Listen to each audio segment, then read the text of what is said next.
If you are tired, this story is for you. Not tired from work, not tired from walking, but tired in a place no one sees.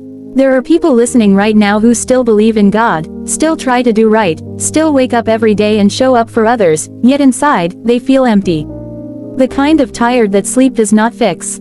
The kind of tired that comes from waiting too long, hoping too hard, and carrying too much alone. There was a man who loved God deeply, but life had slowly drained him. He did not fall into sin. He did not abandon his faith. He simply grew weary. His prayers became shorter, not because he stopped believing, but because he was running out of strength. He would start to pray and suddenly forget what to say. Sometimes all he could offer God was silence and a heavy sigh.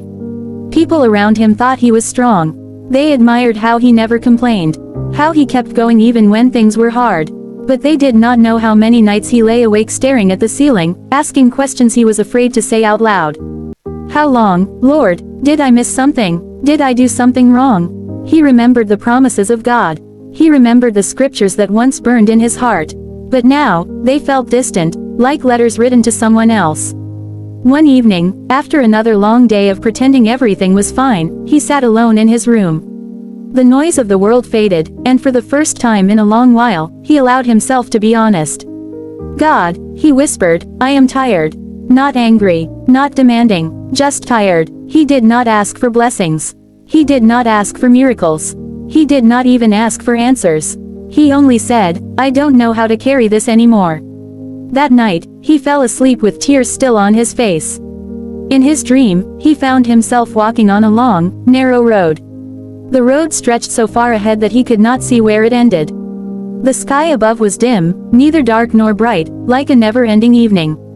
As he walked, his feet grew sore. His legs felt heavy, every step required effort, and yet, something inside him kept pushing him forward. Then he noticed others on the road. Some were walking slowly, heads bowed. Some were limping, leaning to one side. Some had fallen and were sitting on the ground, staring into nothing. They all looked tired, worn, empty. A gentle voice spoke beside him, these are the weary. He stopped walking and looked down at his own feet. They were bleeding, cracked, bruised. He had not realized how much damage the journey had caused. Why does everyone look like this? He asked. The voice replied, because many walk this road believing they must carry everything themselves. He looked ahead again and felt a wave of discouragement. Does this road ever end? He asked quietly. The voice answered, yes. But not in the way you think. As he continued walking, something caught his attention. Alongside the road were footprints, larger than his, deeper, stronger. They walked beside him for a while, then faded, then appeared again. He stopped and pointed. Whose footprints are these? The voice said, those are mine. Tears filled his eyes. Then why do they disappear? The voice replied, they do not disappear. They go beneath yours. Suddenly, scenes from his life appeared before him. Moments when he thought he would break.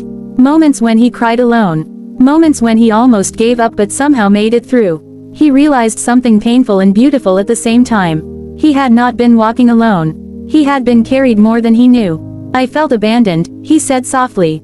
You felt exhausted, the voice corrected. There is a difference. The dream changed again. He now stood in a quiet room with a small lamp on a table. The flame was weak, barely alive. The oil inside was almost gone. That is you, the voice said.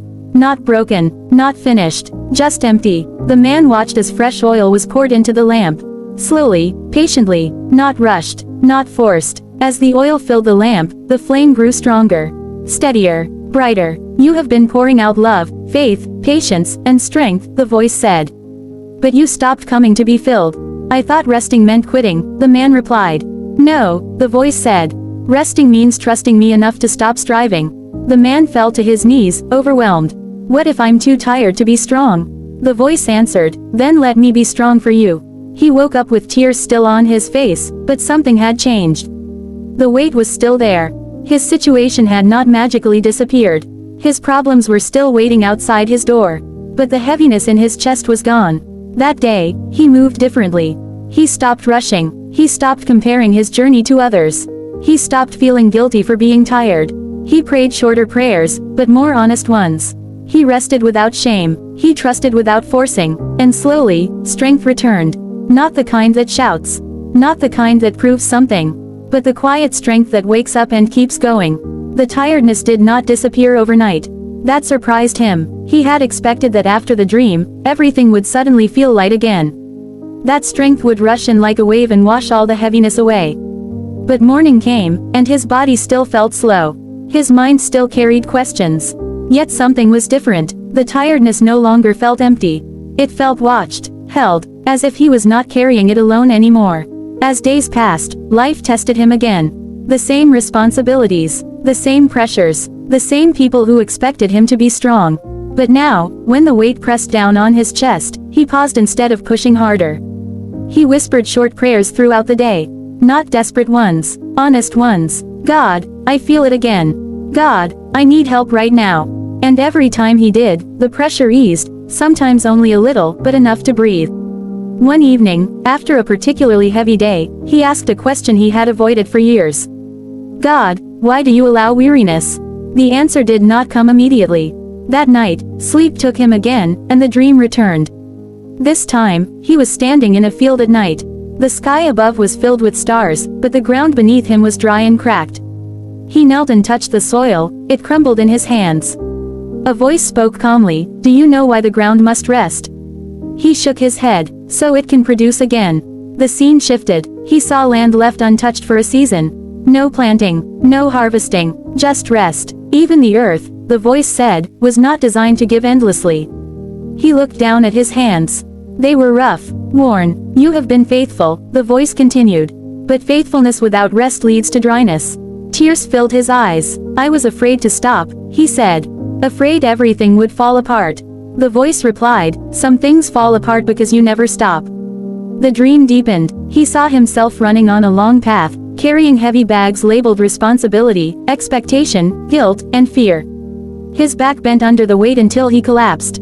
He waited for rebuke. Instead, he felt hands gently removing the bags one by one.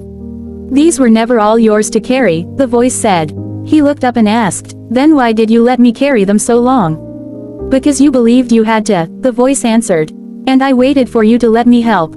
The man woke up quietly, without fear. In the days that followed, he began to say no to what drained him. He stopped explaining himself to everyone. He released the pressure to always be available, always strong, always okay.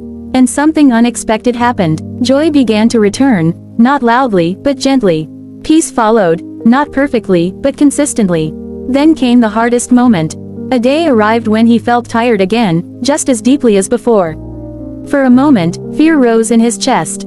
What if this never ends? But instead of panicking, he remembered. Rest is not failure. Weariness is not rejection. That night, instead of begging God to remove the tiredness, he prayed differently. "God, teach me how to walk at your pace." And the answer came, not in words, but in clarity. He realized God was not calling him to run ahead or lag behind, only to walk with him. The Bible says God leads his sheep beside still waters. Not rushing waters, still ones. The tiredness changed shape. It no longer felt like a warning of collapse. It became a reminder to lean in. If you are listening right now and thinking, "This is me," hear this carefully. God is not asking you for more effort. He is asking you for more trust. You don't need to push harder. You don't need to prove anything. You just need to come close. Because the same God who allows seasons of weariness also promises seasons of renewal. And this tiredness you feel is not the end of your strength. It is the beginning of a deeper one.